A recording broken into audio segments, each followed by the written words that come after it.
새벽 4시 영하의 동해 상공. 북한 전투기 한 대가 추격하는 요격기들의 미사일을 피해 검은 바다 위를 스치듯 날고 있었습니다. 조종석에 앉은 22살 조종사 장아리는 연료 경고등이 붉게 깜빡이는 가운데 정치적 망명을 요청합니다라는 단 3마디를 외쳤죠. 과연 그녀가 목숨을 걸고 넘어야 했던 남과 북의 경계선에는 어떤 긴장감이 흐르고 있었을까요? 여러분의 구독과 좋아요 하나하나가 숨겨진 북한의 진실을 세상에 알리는 힘이 됩니다. 비행장 활주로는 짙은 어둠 속에 잠겨 있었죠. 조종석에 앉은 제 손은 조종관을 꽉 쥐고 있었지만 손끝부터 전해지는 차가운 금속 감촉이 제 심장을 얼어붙게 만드는 것 같았죠. 이륙 허가도 없이 엔진을 가동하는 건 죽음을 의미한다는 걸 너무 잘 알고 있었지만 이제 더는 물러설 곳이 없었어요. 계기판의 불빛들이 불안하게 깜빡이는 가운데 엔진이 굉음을 내며 깨어났어요. 이 소리가 곧 제 탈출을 알리는 신호탄이 될 거라는 걸 직감했죠. 저는 심호흡을 한번 하고 활주로 끝을 향해 전투기를 몰기 시작했어요. 기체가 서서히 속도를 올리면서 활주로의 진동이 온몸으로 전해졌어요. 거친 엔진 소리가 귀청을 때렸고 제 심장은 그 소리에 맞춰 미친 듯이 뛰기 시작했죠. 이대로 하늘로 날아오르면 다시는 이 땅으로 돌아올 수 없을 거라는 생각에 목구멍이 바싹 말랐어요. 활주로를 박차고 오르는 순간 제 몸이 중력에 짓눌리는 강렬한 압박을 느꼈어요. 전투기는 칠흑 같은 어둠을 뚫고 힘겹게 하늘로 솟아올랐죠. 하늘에 오르자마자 비행기 내부의 무전기가 지직거리며 다급한 목소리를 토해냈어요. 미확인 비행체 즉시 복귀하라. 복귀하지 않으면 격추한다. 보위부의 경고라는 걸 단번에 알 수 있었죠. 제 등골에 식은땀이 흘러내렸어요. 하지만 저는 조종관을 더욱 꽉 쥐고 남쪽을 향해 기술을 돌렸어요. 레이더 스크린에는 벌써 제 뒤를 쫓는 희미한 점들이 나타나기 시작했어요. 추격기, 아니 요격기들이 벌써 출격한 거였죠. 그들의 불빛이 멀리서 번쩍이는 게 보였어요. 얼마 지나지 않아 제 전투기 내부에서 날카로운 경고음이 울려 퍼졌어요. 미사일 발사! 미사일 발사! 저는 본능적으로 조종관을 꺾어 급선회했어요. 기체가 맹렬하게 흔들리면서 제 몸이 조종석에 강하게 부딪혔죠. 뒤편에서 섬광이 번쩍이더니 쾅 하는 굉음과 함께 기체가 크게 요동쳤어요. 미사일이 아슬아슬하게 빗나간 거였죠. 저는 다시 한번 숨을 크게 들이쉬고 기술을 최대한 낮춰 동해 상공으로 빠르게 내려갔어요. 검은 바다 위를 스치듯 날면서 저는 끊임없이 요격기들의 미사일을 피해가야 했어요. 몸이 너덜너덜해지는 것 같았지만 여기서 멈출 수는 없었죠. 숨을 헐떡이며 조종관을 붙들고 있는데 이번에는 연료 경고등이 붉게 깜빡이기 시작했어요. 연료 게이지는 이미 바닥을 향해 있었고 엔진에서는 이상한 삐걱거리는 소리가 들려왔어요. 기체 전체가 미세하게 떨리는 게 느껴졌어요. 안 돼, 여기서 멈추면 안 돼요. 저는 속으로 되뇌며 조종관을 더욱 힘껏 잡았어요. 엔진이 언제 멈출지 모른다는 공포가 저를 덮쳐왔죠. 남쪽은 아직 멀었는데 이대로 추락할 수도 있다는 생각에 온몸의 피가 차갑게 식는 것 같았어요. 제 시야에 들어온 동해의 검은 물결은 마치 저를 집어삼키려는 듯 거칠게 일렁이고 있었어요. 제 심장은 엔진 소리보다 더 크게 쿵쾅거렸어요. 가속 페달을 끝까지 밟고 하늘로 솟구치자 비행기는 제 몸을 흔들며 격렬하게 울부짖었죠. 제 손은 조종관을 꽉 움켜쥐고 있었는데 손바닥에서는 땀이 흥건하게 배어나왔어요. 어둠 속에서 계기판의 희미한 불빛만이 저를 지켜보는 듯했죠. 창밖은 온통 검은색이었고 가끔 구름이 스쳐 지나가면 뿌연 그림자만 남았어요. 저는 숨을 헐떡이며 조종관을 움직였어요. 이대로 계속 날아가야 한다는 생각뿐이었죠. 제가 그때는 몰랐지만 나중에 듣게 된 사실이 있어요. 제가 남쪽의 경계선을 막 넘어섰을 때 서울공항 관제실은 그야말로 발칵 뒤집혔다고 하더라고요. 레이더 화면에 난데없이 나타난 저의 비행기가 미확인 항적으로 포착된 거죠. 김관제사라는 분이 제일 먼저 그걸 발견하고는 눈을 비비며 다시 확인했다고 해요. 그분은 화면 속 작은 점이 불안정하게 깜빡이는 것을 보고는 곧바로 관제실장님께 보고를 올렸다고 하더라고요. 그때 저는 그저 무작정 날고 있었을 뿐인데 남쪽에서는 제가 탄 비행기가 이상한 움직임을 보인다고 난리였다고 해요. 통신을 계속 시도했지만 저는 아무 소리도 들을 수 없었죠. 제 비행기는 이리저리 흔들리고 있었어요. 제가 너무 긴장해서 조종을 제대로 못해서 그랬을 수도 있고 아니면 기체가 이미 한계에 다다랐을 수도 있고요. 관제실에서는 제 비행기가 마치 허공에서 춤을 추는 것처럼 보였다고 하더라고요. 비정상적인 비행 패턴이었던 거죠. 관제실장님은 상황이 심상치 않다고 판단하셨어요. 그분은 단호한 목소리로 비상체제를 선포하셨다고 해요. 모든 관제사들에게 비상 상황에 대비하라고 지시하고 혹시라도 제가 탄 비행기가 추락할 가능성에 대비해서 비상 요원들에게 긴급 대기를 요청하셨다고 하더라고요.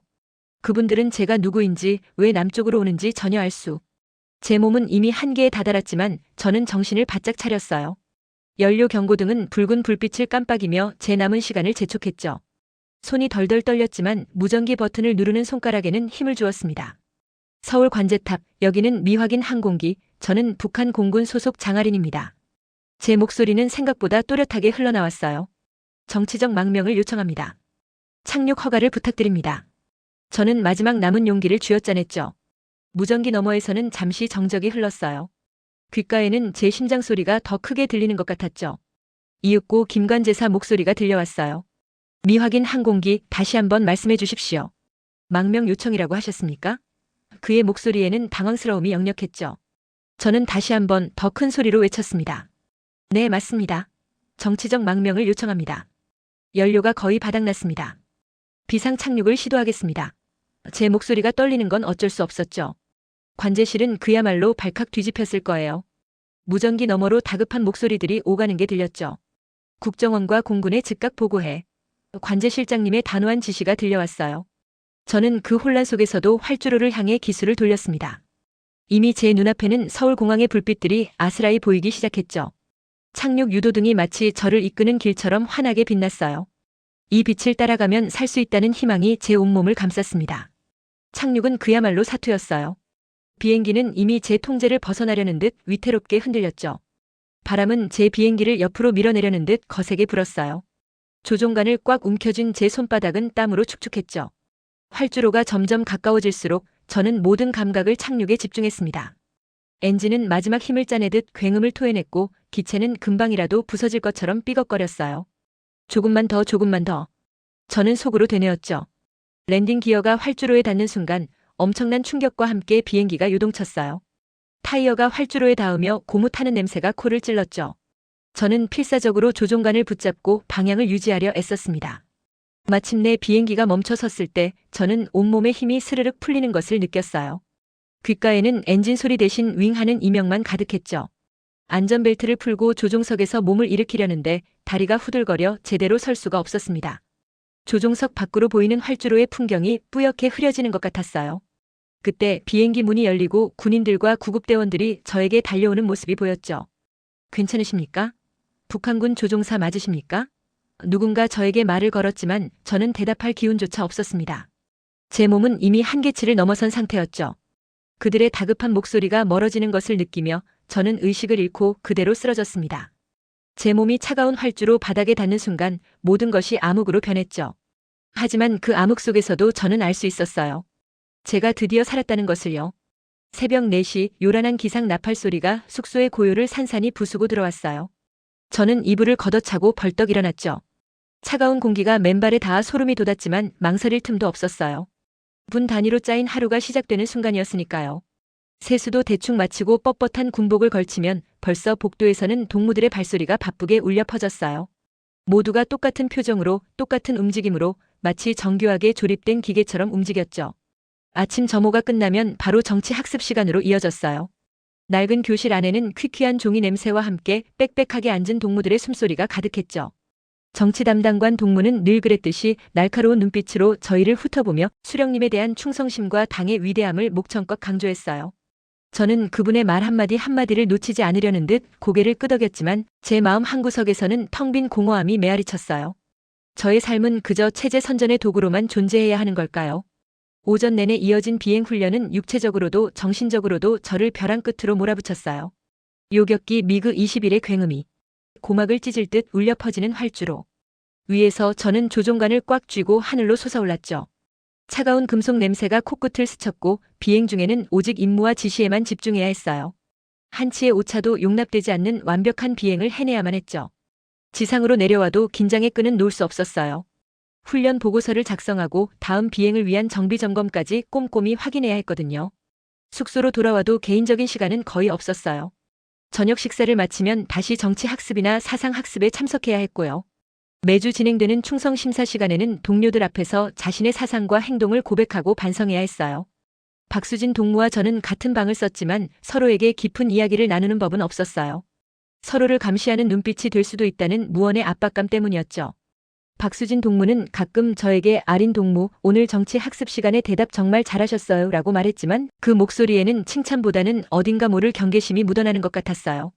저 역시 그녀에게 수진 동무도 늘 모범적이시죠라고 형식적인 대답을 건넬 뿐이었고요. 저는 겉으로는 북한 최초의 여성 요격기 조종사로서 완벽한 모범을 보이려고 애썼어요. 누구보다 먼저 훈련장에 나가고 누구보다 늦게까지 남아 비행 일지를 정리했죠. 제복의 단추 하나 흐트러짐 없이 늘 당의 지시에 충실한 모습을 보여주려 노력했어요. 하지만 밤이 되어 차가운 시멘트 바닥에 누우면 제 마음속 깊은 곳에서는 알 수 없는 갈증이 저를 괴롭혔어요. 창밖으로 보이는 어둠 속에서 저는 문득 저의 진정한 삶은 어디에 있는 걸까 하는 의문이 들었죠. 이 모든 감시와 통제 속에서 저는 과연 자유로울 수 있을까요? 저는 그날도 여느 때처럼 전투기 조종석에 앉아 하늘을 가르고 있었어요. 엔진 소리가 귀청을 때렸지만 제 마음은 늘 그랬듯이 고요했죠.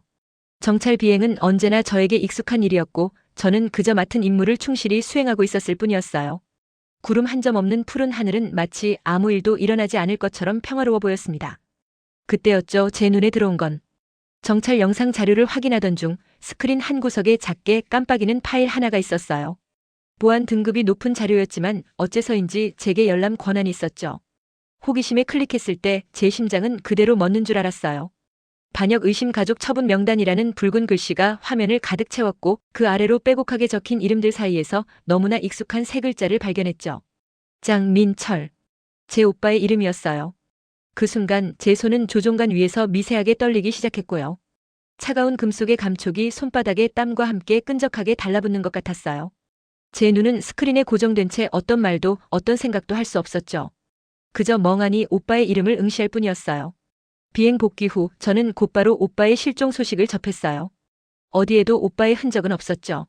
부대원들은 모두 입을 다물었고 그들의 눈빛에는 알 수 없는 불안감이 스쳐 지나가는 것 같았어요. 며칠 뒤 저는 보위부로 불려갔습니다. 차갑고 습한 공기가 코끝을 스치는 신문실 안에서 정치 담당관은 제게 아무런 설명도 없이 얇은 종이 한 장을 내밀었죠. 사망 통지서라는 글자가 선명하게 박혀 있었어요. 사인은 불의의 사고라고 적혀 있었지만 저는 직감적으로 알 수 있었죠. 이건 거짓말이라는 것을요. 오빠의 이름이 적힌 그 명단을 본 순간부터 저는 이미 이 모든 것을 예감하고 있었던 거죠. 제 눈앞이 뿌옇게 흐려지면서 심장이 쿵 하고 바닥으로 떨어지는 것 같았어요. 장민철 동무는 조국을 배신하고 도주하려다 불의의 사고로 사망했습니다. 정치 담당관의 목소리는 얼음장처럼 차가웠어요. 그는 제 눈을 똑바로 쳐다보며 말했지만 그 눈빛에는 어떤 인간적인 감정도 없었죠. 동무는 장민철의 혈육으로서 이번 사건에 대해 할 말이 없습니까? 그의 질문은 마치 칼날처럼 제 심장을 꿰뚫는 것 같았어요. 저는 온몸에 힘이 풀려 의자에 축 늘어졌지만 제 안에서는 뜨거운 분노가 치밀어 올랐죠. 오빠는 절대 조국을 배신할 사람이 아니었어요. 저는 그 사실을 누구보다 잘 알고 있었고요. 오빠는 그런 사람이 아니에요. 저도 모르게 소리쳤습니다. 제 목소리는 떨렸지만 그 속에는 억울함과 분노가 가득했죠. 정치 담당관은 싸늘하게 웃으며 제 말을 끊었어요. 동무의 오빠는 이미 반역자로 낙인 찍혔습니다.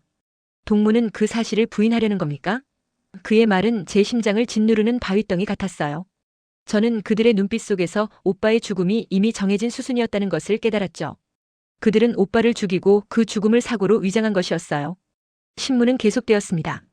정치 담당관은 제게 오빠와 나눈 대화를 꼬치꼬치 캐물었고 제가 조금이라도 망설이는 기색을 보이면 날카로운 시선으로 저를 압박했죠. 신문실의 탁한 공기 속에서 저는 숨쉬기조차 힘들었어요. 제 머릿속에는 오빠의 마지막 유언이 계속 맴돌았죠. 아리나, 하늘은 진실을 숨기지 않는다.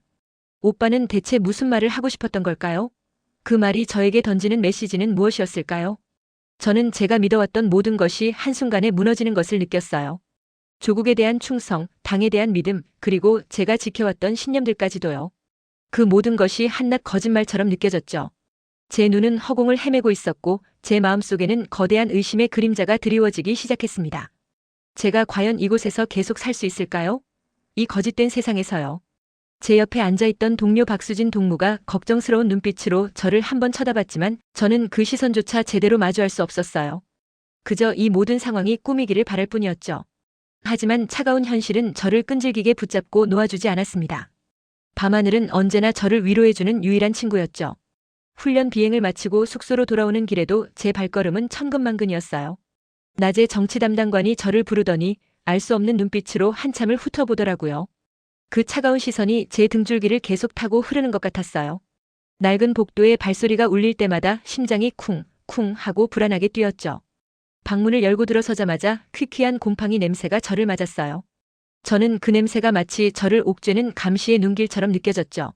그날 밤 잠이 오지 않아 뒤척이다가 문득 책상 서랍 안쪽에 숨겨둔 아버지의 낡은 수첩이 생각났어요. 아버지가 돌아가시고 나서 몰래 챙겨온 유품이었죠. 혹시라도 제가 놓친 메시지가 있을까 싶어서 꺼내들었을 때였어요. 수첩 뒤편에 끼워져 있던 얇은 종이 한 장이 툭 떨어지는 거예요. 처음엔 그저 버려진 종이인 줄 알았어요. 하지만 펼쳐보니 제 손이 차갑게 굳어버렸죠. 거기엔 삐뚤빼뚤한 글씨로 숙청 예정자 명단이라고 적혀 있었거든요. 제 눈은 그 글씨를 따라 빠르게 움직였어요. 익숙한 이름들 사이로 제 이름 석자, 장아린이 선명하게 박혀 있었죠. 그리고 그 옆에는 섬뜩하게도 처리 예정일 다음 달 초라고 쓰여 있었어요. 머릿속이 하얘지면서 손에서 종이가 스르륵 미끄러져 떨어졌어요. 제 오빠 장민철의 얼굴이 눈앞에 아른거렸죠. 오빠도 그렇게 사라졌잖아요. 어느 날 갑자기 흔적도 없이. 그 이름 하나가 저를 벼랑 끝으로 내모는 듯 했어요. 숨쉬기조차 힘들 정도로 가슴이 답답해왔죠. 제 심장은 미친 듯이 날뛰었어요. 이대로 가만히 있으면 저도 오빠처럼 흔적 없이 사라질 거라는 공포가 온몸을 휘감았어요. 저는 이제 완전히 고립된 거나 마찬가지였어요. 아무도 믿을 수 없었죠. 그 순간 제 눈에 들어온 건 벽에 걸린 전투기 사진이었어요. 제가 조종하는 미극이었죠. 저 하늘을 날 수 있는 유일한 존재. 그 전투기가 저에게는 단순한 비행기가 아니었어요. 그건 자유를 향한 제 유일한 희망이자 탈출수단이었죠. 저는 조종사잖아요. 하늘을 날 수 있는 제가 왜 여기서 죽음을 기다려야 하죠? 갑자기 온몸에 전율이 흘렀어요. 그래, 망명. 전투기를 타고 이 지옥을 벗어나는 거예요. 다음 날 야간 비행 훈련에 나섰을 때 저는 평소와 다르게 조종석에 앉아 있었어요. 엔진 소리가 귓가를 때렸지만 제 머릿속은 오직 탈출 계획으로 가득 찼죠. 이륙 전 점검을 하는 척하면서 계기판의 연료량을 확인했어요. 이 정도면 남쪽까지 갈 수 있을까? 항로도 머릿속으로 그려봤어요. 최대한 레이더망을 피해서 그리고 가장 짧은 거리를 택해야 했죠. 바람의 방향, 구름의 높이, 모든 것이 중요했어요. 저는 손에 땀을 쥐고 조종간을 잡았어요. 제 손가락은 마치 전투기의 일부인 양 미세한 조작을 연습하는 것처럼 움직였죠. 훈련 비행 중에도 저는 계속해서 타이밍을 재고 있었어요. 언제 이탈해야 가장 안전할지, 관제탑의 교신 주기는 어떻게 되는지 모든 것을 계산해야 했어요. 밤하늘은 저에게 무한한 가능성을 보여주는 것 같았지만 동시에 한치의 오차도 용납하지 않는 냉혹한 공간이기도 했죠. 조종석의 차가운 금속이 제 손바닥에 닿을 때마다 현실감이 더욱 선명해졌어요. 저는 수없이 많은 시나리오를 머릿속으로 돌려봤어요. 실패하면 어떻게 될까? 잡히면 오빠보다 더 비참한 최후를 맞이할 거예요. 하지만 이대로 죽는 것보다는 나았죠. 숙소로 돌아와서도 저는 잠들지 못했어요. 낡은 지도 한 장을 꺼내놓고 손전등 불빛 아래에서 항로를 다시 확인했죠. 북한 지도가 아니라 제가 몰래 구해둔 남한 지도를 보면서요. 동해안으로 갈까, 서해안으로 갈까? 어떤 경로가 가장 안전할지, 어떤 지점에서 남한의 영공으로 진입해야 할지 밤새도록 고민했어요. 손가락으로 지도를 짚어가며 상상의 비행을 몇 번이나 반복했는지 몰라요. 제 심장은 여전히 불안했지만 이제는 공포가 아닌 결단으로 뛰고 있었죠. 저는 반드시 살아서 저 자유로운 하늘을 날아야만 했어요. 아버지의 낡은 비행 장갑 속에서 꺼낸 종이 뭉치와 작은 녹음기는 제 손안에서 차갑게 느껴졌어요. 쭈글쭈글하게 접힌 종이를 펼치자 붉은 글씨로 비밀이라고 찍힌 보이부 내부 문서가 눈에 들어왔죠. 손이 저절로 떨렸어요. 제가 아는 아버지의 모습과는 너무 다른 어둡고 무거운 진실이 이 안에 담겨 있을 것만 같았거든요. 심장이 쿵쾅거려 숨쉬기조차 힘들었어요. 마치 오래된 먼지가 훅 끼쳐오는 것처럼 퀴퀴한 종이 냄새가 코끝을 스쳤죠. 녹음기를 들고 재생 버튼을 눌렀어요. 지직거리는 잡음 뒤로 익숙한 목소리가 들려왔죠. 오빠 장민철의 목소리였어요. 아리나, 이걸 듣고 있다면 아마 아버지가 너에게 모든 걸 맡기셨을 거야. 우리 아버지는 조국을 배신한 게 아니야. 그분은 진실을 밝히려 했을 뿐이야. 오빠의 목소리는 평소처럼 다정했지만 그 안에 담긴 절박함이 제 가슴을 후벼 팠어요. 제가 미처 알지 못했던 아버지와 오빠의 비밀이 이제야 제 눈앞에 드러나는 순간이었죠. 녹음기에서 흘러나오는 오빠의 목소리는 계속 이어졌어요. 보이부는 우리 아버지를 제거하려 했고 그 과정에서 수많은 무고한 사람들이 희생됐어. 이 문서들은 그 모든 증거야. 아버지는 너에게 이걸 세상에 알리라고 하셨을 거야. 내가 이 모든 진실을 밝혀줄 거라고 믿으셨을 거야. 오빠의 마지막 말은 흐느낌에 가까웠어요. 제 눈에서는 뜨거운 눈물이 쉴 새 없이 흘러내렸죠. 그동안 제가 겪었던 모든 고통과 혼란이 한순간에 정리되는 기분이었어요. 단순히 살기 위해 도망치려 했던 저의 탈북이 이제는 아버지와 오빠의 유지를 잇는 거대한 사명이 된 거죠. 숙소의 낡은 벽에 기대어 한참을 울었어요.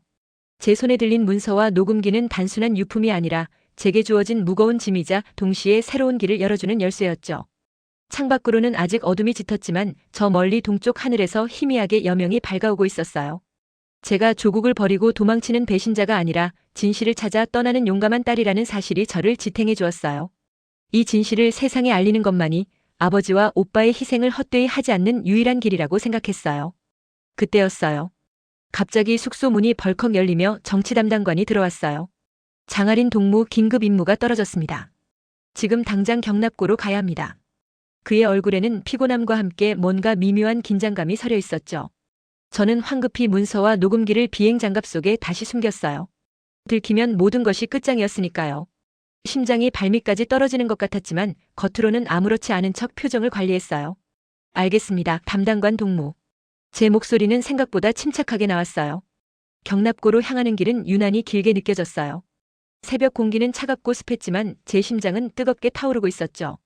경납고에 도착하자 제 눈앞에는 제가 늘 타던 미그 전투기가 서 있었어요.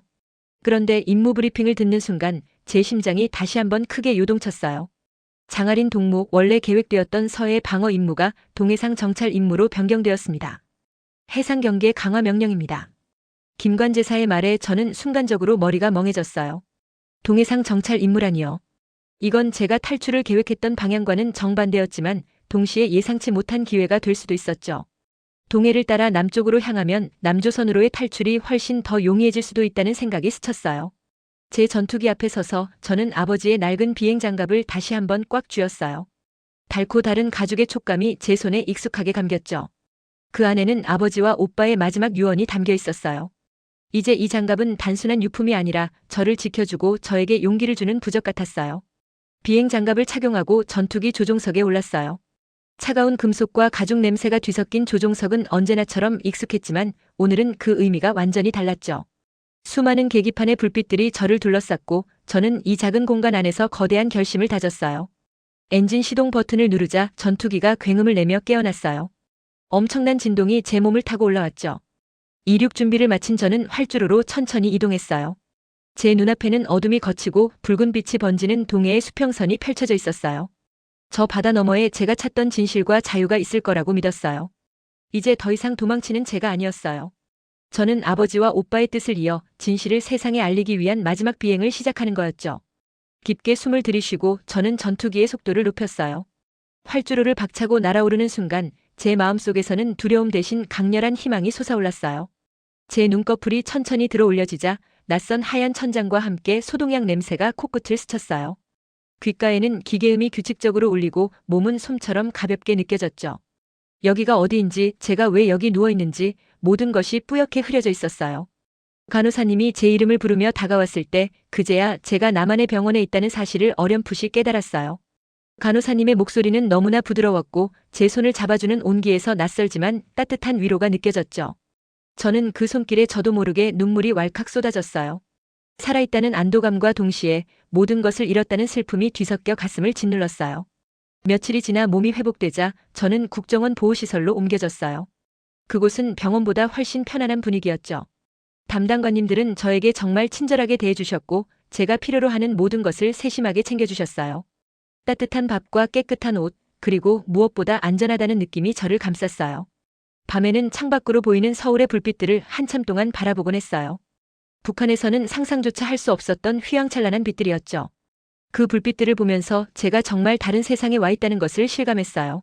어느 날 국정원 담당관님이 저에게 조심스럽게 봉투 하나를 건네주셨어요. 아버지와 오빠가 남긴 유품과 자료들이었죠. 그 안에는 아버지의 조종사 일기와 오빠가 몰래 찍어둔 사진들이 들어있었어요. 담당관님은 이 자료들이 북한의 실상을 알리는데 아주 중요한 증거가 될 거라고 말씀해 주셨어요. 저는 아버지와 오빠의 희생이 헛되지 않았다는 생각에 가슴이 먹먹해졌어요. 그들의 용기 있는 행동이 저를 여기까지 이끌어 주었고 이제는 제가 그들의 뜻을 이어받아 진실을 밝혀야 한다는 책임감이 느껴졌죠.